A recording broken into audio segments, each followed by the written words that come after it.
मेरा नाम जॉनथन है और मैं CSAR में 25 सालों से काम करता आया हूँ। CSAR का मतलब है caves search and rescue operation. हमारी team normal search and rescue team से काफ़ी अलग होती है। हमें केव्स के बारे में जानकारी दी जाती है और केव्स में अगर कोई इंसान चला गया और गुम हो जाए तो उसे ढूंढने की भी ट्रेनिंग दी जाती है। Normal search and rescue team को छोड़कर CSAR बनाने के कई कारण होते हैं, जिनमें से एक कारण होता है अंधेरा। जी हाँ, गुफाओं में मौजूद अंधेरा। क्योंकि दिन हो या रात, बहुत सी ऐसी गुफाएं होती है जो सूरज की किरणों को अंदर तक पहुंचने नहीं देती। कोई आम आदमी ऐसे ही बिना तैयारी के अगर किसी गुफा में जाना चाहे तो उसका इस अंधेरे की वजह से गुम होना लगभग निश्चित होता है। खैर, अभी के लिए CSAR के बारे में इतनी ही जानकारी काफ़ी है। ये केस सदर्न मैक्सिको का है। हमारे पास मिसिंग पर्सन की रिपोर्ट आई थी और वो भी सुबह, और हमारी टीम उस आदमी को खोजने तुरंत निकल पड़ती है। अक्सर मिसिंग पर्सन को अगर 24 घंटे के अंदर नहीं ढूंढा जाता तो उसके जिंदा रहने के चांसेस बहुत कम हो जाते हैं। हम 18 घंटे लगातार उस इंसान को अलग अलग जगह पे ढूंढ रहे थे। बस रह गई थी एक गुफा। अब सूरज ढलने लगा था, चारों तरफ अंधेरा छा रहा था और हमें ऐसे में एक ऐसी गुफा के अंदर उतरना था कि अगर कोई बिना फ्लैशलाइट के अंदर झांक कर देखे तो उसे बस एक गहरा काला अंधेरे से भरा हुआ खड्डा दिखाई देगा, जो कितना गहरा है किसी को पता नहीं चल सकता। पर हमारी टीम को इन्हीं कंडीशंस के लिए ट्रेन किया जाता है। मैं टीम को लीड कर रहा था और हम धीरे धीरे गुफा के अंदर जाने लगे। तभी मुझे मेरे रेडियो में किसी की आवाज आई।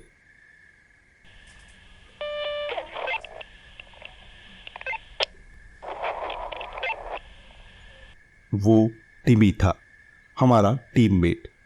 उसने मुझसे कहा कि उसके सर में अचानक से बहुत दर्द होने लगा है।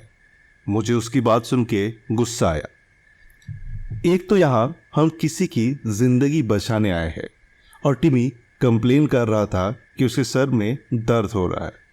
इससे पहले कि मैं उसे डांट कर चुप कर देता, तभी मुझे एक के बाद एक काफ़ी टीम मेंबर्स की कंप्लेन आनी शुरू हुई कि उनके भी सर में दर्द शुरू हो गया है और वो किसी चीज़ को अपनी आंखों के कोने से बार बार दौड़ते हुए देख पा रहे थे। हमारी टीम में कुल 50 मेंबर्स थे, जिनमें से 40 मेंबर्स गुफा के अंदर मेरे साथ उतरे थे, पर उनमें से मुझे 25 को वापस भेजना पड़ा। न जाने उस गुफा में उतरते ही उन्हें क्या हो गया था। खैर, अब हम गुफा के काफ़ी अंदर पहुंच चुके थे और तभी मुझे जो सुनाई दिया वो सुनकर मैं एक जगह जम गया। गाना।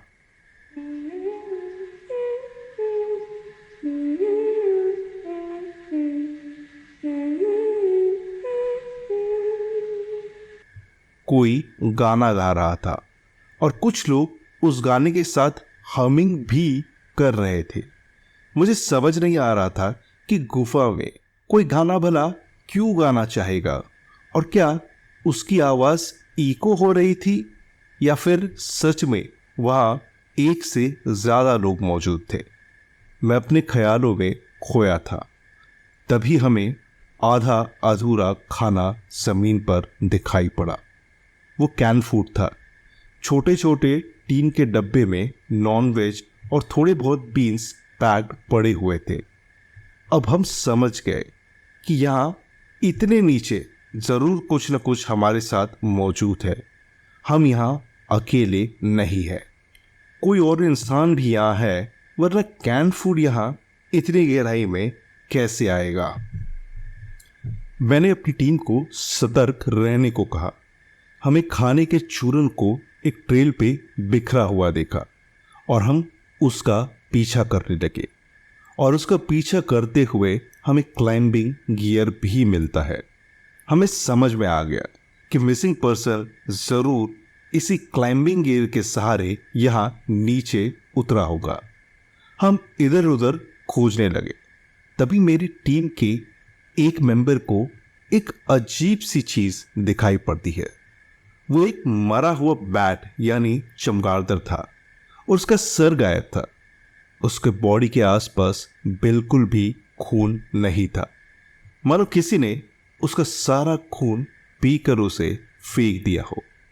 और अब मुझे भी अच्छा कुछ महसूस नहीं हो रहा था, पर हम अपना काम करने आए थे और हम बिना डरे हुए अपना काम करने लगे। अब कानों में फिर से वो गाने की धुन हमें आने लगी। हमने और नीचे जाने का फैसला किया। हम एंकर को एक जगह फंसाकर रस्सी की मदद से धीरे धीरे नीचे जाने लगे। अब हमें ऑक्सीजन लेने में भी दिक्कत होने लगी थी। हम सरफेस से काफी नीचे आ चुके थे और तभी अचानक जोर से किसी की चीज की चबाने की हमें आवाज आती है, जैसे कि कोई बहुत किसी कड़क चीज को चबा रहा हो। अब जहां पर भी हम अपनी नजर चला रहे थे, हमें खून बिखरा हुआ दिख रहा था। हमें ट्रेनिंग मिलती है कि किसी भी हालत में हमें डरना नहीं चाहिए, पर मैं सच बताऊं तो इस वक्त मैं डर की चपेट में आ चुका था। मैंने खुद को शांत किया और अपने टीम मेंबर्स को आगे बढ़ने का ऑर्डर दिया। अब हम गुफा के सबसे गहरे बेस पर थे और फ्लैशलाइट से जितना हो सके उतना देखने की कोशिश कर रहे थे। और तभी हमने देखा एक आदमी, और वो कुछ खा रहा था। उसके हाथ में कुछ था। वो हमारी ओर अपनी पीठ करे हुए खड़ा था, इसलिए हमें कुछ अच्छे से दिखाई नहीं दिया। मैंने उसे आवाज लगाकर पीछे मुड़ने को कहा। वो धीरे धीरे पीछे मुड़ता है और फिर मैंने जो देखा उसे देखकर मुझे उल्टी आ गई। वो आदमी, उसके हाथ में, उसके मुंह में खून था और वो बहुत बड़ी मुस्कुराहट अपने चेहरे पर लिए हमें देख रहा था। और उसके हाथ में था एक मरा हुआ चमगादड़। वो उस मरे हुए चमगादड़ को मारकर उसके सिर को एक बार में ही अपने मुंह में डालकर उसे खा रहा था। वो उसकी हड्डियों को चबा रहा था और वो जो आवाज हमने सुनी कुछ चबाने की, वो उस चमगादड़ की हड्डियों की थी। हाँ, ये वही मिसिंग पर्सन था जिसकी हम इतनी देर से तलाश कर रहे थे। हम उस गुफा से बाहर जाने लगे और हमारे साथ अब वो आदमी भी था। वो चुपचाप हमारे साथ जा रहा था, पर जैसे ही हम गुफा के बाहर जाने लगे, वो किसी बच्चे की तरह डरते हुए बोलने लगा कि अगर गुफा से बाहर निकाला गया तो उसके लिए उसे उसकी परमिशन लेनी पड़ेगी। हमने उसकी बातों पर ज्यादा ध्यान नहीं दिया और जैसे ही वो गुफा के बाहर आया, वो बेहोश हो जाता है। उसे हॉस्पिटल में एडमिट किया गया। डॉक्टर ने हमें बताया कि खूने की वजह से उस आदमी का मानसिक संतुलन बिगड़ चुका था, इसीलिए वो ऐसी हरकतें कर रहा था और उसे अजीब आवाजें सुनाई दे रही है। वो ऐसा कह रहा था। मैं बस एक ही सवाल पूछना चाहता हूँ कि अगर ये दिमागी ही कंडीशन थी तो मेरे टीम के 25 लोगों को वो सर दर्द और वो चीज़ जो कि पता नहीं क्या था, वो कैसे दिखाई देगी। अगर मेंटल कंडीशन थी तो वो किसी एक इंसान को ही हो सकती है, मेरी पूरी टीम को तो नहीं। और हाँ, हमें जो आवाज़ें सुनाई दे रही थी, वो आवाज़ें, वो गाना गाना, वो किसका था? क्या उस गुफा में हमारे अलावा कोई और भी था जो कि अभी भी वहाँ रह गया है?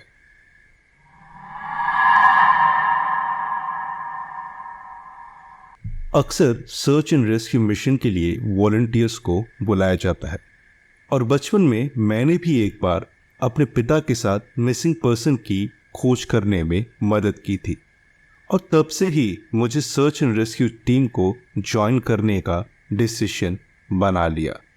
मैं नॉर्थ कैलिफोर्निया में था।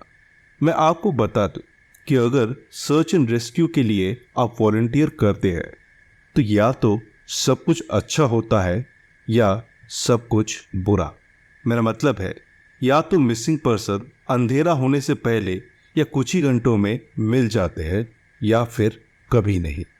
जी हाँ, कभी भी नहीं। ये घटना 1996 की है। हमें रिपोर्ट आती है कि एक लड़की जो कि काफ़ी यंग थी वो खो चुकी है।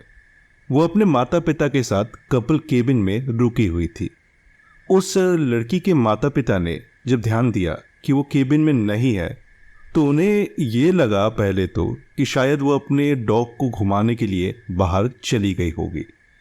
पर जब उन्होंने ध्यान दिया कि उनका डॉग तो यही केबिन में है तब वो बहुत ज़्यादा घबरा गए और उन्होंने तुरंत सर्च एंड रेस्क्यू हेडक्वार्टर्स में फ़ोन करके सारी जानकारी दे दी। मिशन चालू हुआ। शुरुआत में ही सर्च एंड रेस्क्यू डॉग्स को लाया गया। उन डॉग्स ने तुरंत ही उस लड़की की सेंट को खोज लिया और वो दौड़ते हुए जंगल के अंदर जाने लगे। हमारी टीम और वॉलंटियर्स उसका पीछा करने लगे। मेरे दिमाग में बस एक ही चिंता थी, या तो हमें वो लड़की सही सलामत मिलेगी या तो मिलेगी उसकी लाश। थोड़ी ही दूर भागने के बाद हमें उस लड़की के शूज़ मिले। अब सब लोगों के अंदर मरी हुई उम्मीद जग गई थी। पर तभी बारिश होने लगी और उसके साथ तेज हवा भी चलने लगी। अब जिन लोगों को सर्च एंड रेस्क्यू डॉग्स के बारे में ज़्यादा नहीं पता उन्हें बता दूं, सर्च एंड रेस्क्यू डॉग्स तो नॉर्मल वेदर कंडीशन में काफ़ी अच्छी तरह से मिसिंग पर्सन की सेंट को खोज सकते हैं। पर अगर बारिश हो रही हो और ख़राब मौसम हो तो उन्हें सेंट को खोजने में काफ़ी प्रॉब्लम होती है। खैर, जैसे ही बारिश हुई सब लोगों के अंदर जगी हुई उम्मीद अब दब गई थी। पर सर्च एंड रेस्क्यू मिशन को रोका नहीं गया। हम लोग खोजते रहे और फिर हमें किसी छोटे बच्चे का टेडी बेयर मिलता है। उस बेयर के लेफ्ट फुट के नीचे उस लड़की का नाम लिखा हुआ था और इस बात को कंफर्म उस लड़की के पेरेंट्स ने भी कर दिया कि ये जो टेडी बेयर मिला है वो उसी लड़की का है। अब धीरे धीरे इस सर्च एंड रेस्क्यू मिशन में एक नया मोड़ आ गया। सभी हालातों को नज़र में रखते हुए ऐसा लग रहा था कि उस लड़की का शायद किडनैप हुआ है। जंगलों में किडनैप होना काफ़ी आम बात है, उतनी आम जितना आप सोच भी नहीं सकते। खैर, जैसे ही हमें लड़की के किडनैप होने की भनक लगी, हमने ऑर्डर दे दिया कि रोड्स पर चेकिंग शुरू की जाए। जो भी वो किडनैपर हो, ऐसा हो सकता है वो जंगलों में ही अभी हो और हम उसे अभी भी पकड़ सकते हैं। अब सर्च एंड रेस्क्यू मिशन को चालू हुए काफ़ी समय हो गया था और सूरज भी डूब चुका था।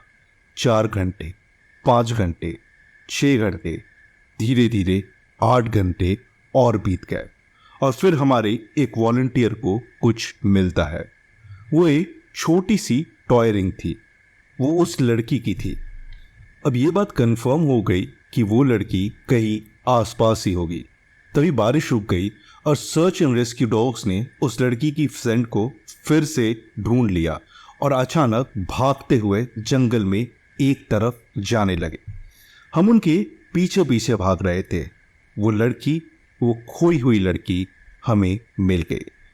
उसको कोई चोट तो नहीं आई थी, वो ठीक ठाक थी। वो हमें देख के काफ़ी खुश हो गई। उस लड़की के मिलते ही हमने उसके माता पिता को इन्फॉर्म कर दिया और ऑपरेशन को रोक दिया जाता है। उस लड़की को छोटे मोटे झाड़ियों से कट आए हुए थे और इसी वजह से उसे एक दिन के लिए हॉस्पिटल में रखा गया। अगले दिन पुलिस ने उसके पेरेंट्स की मौजूदगी में उससे कुछ सवाल जवाब किए। उस लड़की का नाम था कैसी। हमें पता चला कि रात के समय उसकी कैबिन की खिड़की पे कोई आदमी आया था उसने कैसी से कहा कि उसका डॉग गुम हो चुका है और उसको हेल्प चाहिए। वैसे तो कैसी के पेरेंट्स ने उसे स्ट्रेंजर्स से बात करने के लिए मना करके रखा था, पर जब उस आदमी ने डॉग के बारे में कहा तो वो खुद को उस आदमी की मदद करने से रोक नहीं सकी। बाद में कैसी के बताए हुए डिस्क्रिप्शन से उस किडनैपर को पकड़ लिया गया। 90s की दुनिया इस दुनिया से बहुत अलग थी, बहुत ही ज़्यादा अलग, क्योंकि उस समय ये इंस्टाग्राम, फेसबुक, इंटरनेट ये सब नहीं था। तो हाँ, उस समय की कहानियाँ बहुत ज़्यादा दिलचस्प होती है।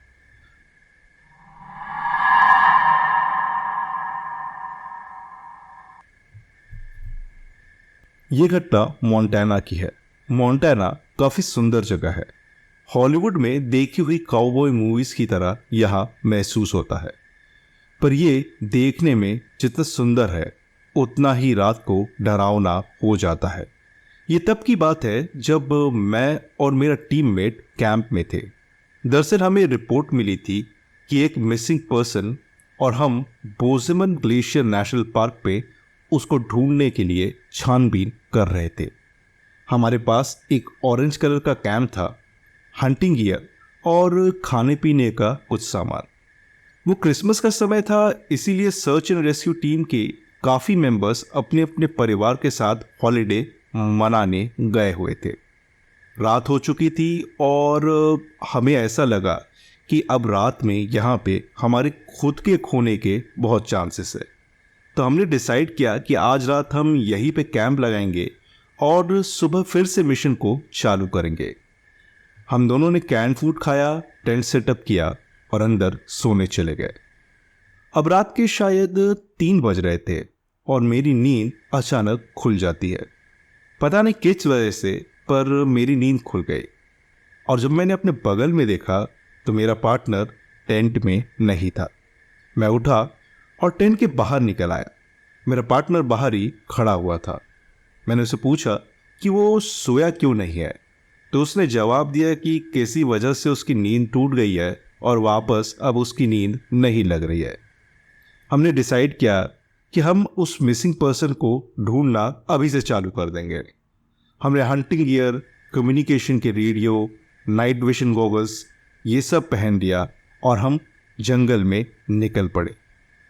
आज रात जंगल थोड़ा ज़्यादा ही शांत था, एकदम ही शांत। हमें पता था कि कोई बड़ा प्रेडेटर आसपास है और हम सतर्क हो गए। हम उस समय कैनेडियन बैरियर के एकदम पास में थे और मैंने अपने रेडियो से अपने पार्टनर के साथ कम्युनिकेट किया और उसे ये बताया कि वो ज़्यादा शोर न करे, क्योंकि ज़रूर कोई बड़ा प्रेडेटर आसपास होगा ही। हमें ट्रेनिंग के दौरान ये बताया गया है कि अगर जंगल पूरी तरह सन्नाटे में डूब जाए तो इसका मतलब है कोई बड़ा प्रेडेटर आसपास ज़रूर है। ये कुछ भी हो सकता है, भालू, शेर, चीता, वुल्फ पैक या फिर कुछ और। खैर, घने पेड़ों और झाड़ियों में गुजरते हुए हमें काफ़ी अंदर पहुंच जाना था। हमने कम से कम 1 मील की दूरी तय कर ली थी और हमारे दिमाग में उस मिसिंग पर्सन के बारे में ख्याल आ रहे थे। सर्च एंड रेस्क्यू टीम में काफ़ी कम मेंबर्स होने की वजह से हमें 7 हिस्सों में बांट दिया गया था और हमें कैनेडियन बैरियर का हिस्सा मिला था। थोड़ी देर जांच पड़ताल करने के बाद हमें थोड़ी दूर कोई दिखाई दिया। वो वही आदमी था जिसकी हम खोज कर रहे थे। वो अजीब हरकतें कर रहा था। उसने कोई कपड़े नहीं पहने हुए थे। वो हमसे मुश्किल से 100 मीटर की दूरी पर ही था। मेरे टीममेट ने रेडियो को ऑन किया और हेडक्वार्टर्स को मिसिंग पर्सन मिलने की इंफॉर्मेशन दे दी।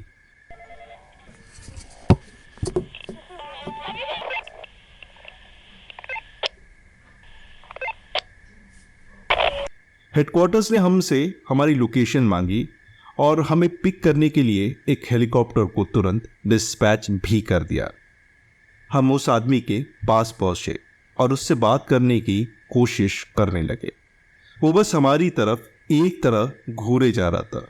मेरे टीममेट ने जब उसे हाथ लगाया तो वो उस पे झपट पड़ा।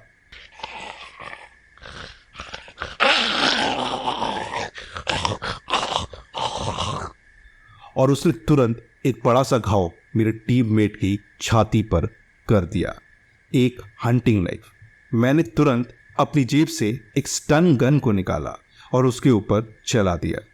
ये सब कुछ इतनी तेजी में हुआ कि मेरा निशाना चूक गया और उसके हाथ की जगह वो उसके गले में जाके लगी।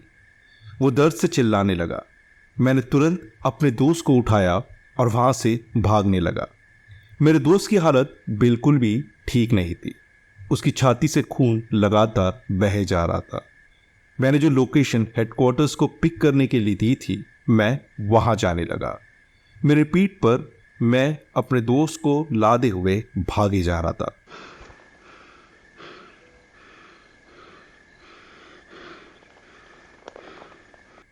कानों में अभी भी उस आदमी के दर्द से चिल्लाने की आवाज आ रही थी। मुझे नहीं पता कैसे, पर उस दिन मैं 2 मील तक लगातार भागते रहा और वो भी अपने पीठ पे अपने दोस्त को उठाए हुए।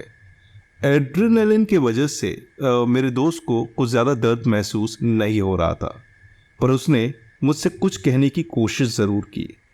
वो कुछ अच्छे से कह नहीं पा रहा था, बस कुछ शब्द इधर उधर उसके मुंह से निकल रहे थे। मैंने उसे एक जगह पे पेड़ के सहारे बैठा दिया और उसके घाव पे अपनी टी शर्ट को फाड़ के बांध दिया। मैंने पीछे मुड़ के देखा तो मैं डर के मारे सहम गया। दरअसल मेरे दोस्त के काफी खून बह चुका था और उसके खून की वजह से एक ट्रेल बन चुकी थी।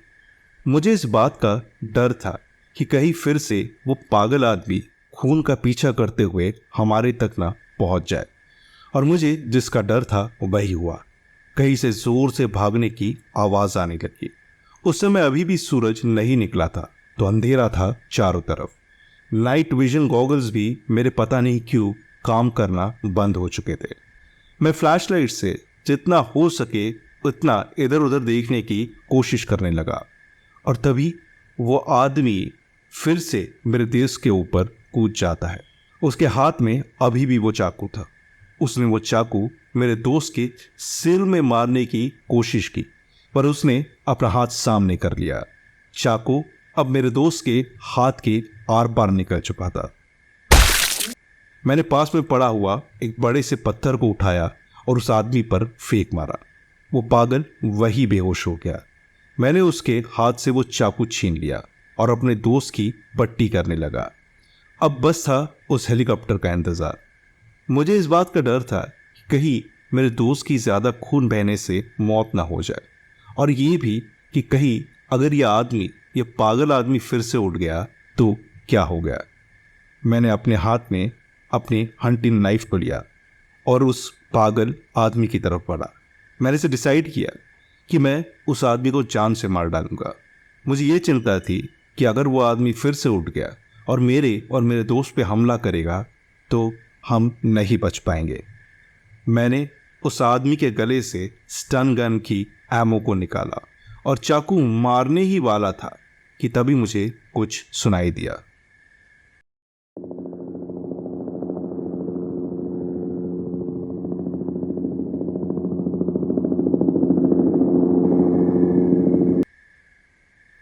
वो हेलीकॉप्टर की आवाज थी।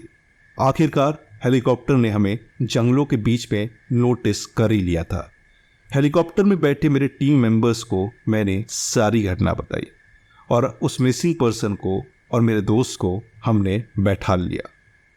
उन दोनों को हॉस्पिटल में एडमिट किया गया। मेरे दोस्त तो काफ़ी टाँके आए और कुछ समय बाद वो ठीक हो गया। हम दोनों फिर एक दिन एक पार्टी में एक क्लब में मिले थे।